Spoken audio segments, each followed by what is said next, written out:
மாரிச்சாமி இவருடைய ஜாதக அமைப்பு பார்த்தீங்கன்னா தன்னம்பிக்கை கம்மியாக இருக்குது. வாக்கில் ராகு இருக்குது, கொத்துற மாதிரி பேசுகிறாரு. சூரியன் இருக்கு, அடித்து பேசுகிறாரு. தைரியம் பரவாயில்ல. 4ஆம் இடம் சுகம் சார்ந்த கவலை. தாத்தாவுடைய புண்ணியம் கம்மியாக இருக்குது. 6ஆம் இடத்துல சூரியன் இருக்குது, குரு கிரகம் இருக்குது. சூரியன் மறைஞ்சதுனால அப்பாவுடைய நட்பு கம்மியாக இருக்கும். எனக்கு வாழ்க்கையில் எப்படா வலிச்ச வரும்னு ஒரு ஏக்கத்தில் இருக்கும். குரு வேற மறைஞ்சதுனால ஒரு சுபகாரியம் நடக்க காலதாமதத்தை கொடுக்கும்.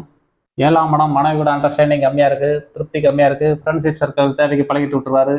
அப்பா சொத்து ராகு கரகம் இருக்கனால சொத்து எதுவும் கிடைக்குன்னா அது போராடி தான் கிடைக்கும். தொழில் ஸ்தானம் பரவாயில்ல. லாபஸ்தானத்தில் ஒரு கரகம் இருக்குது. வீண் விரயம் பண்ணலை.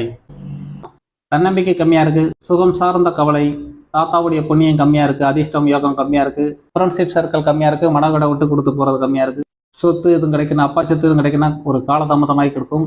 பண இருப்பு ஸ்தானத்தில் ஒரு நார்மலான இருப்பை காட்டி பண இருப்பு நார்மலாக இருக்குது.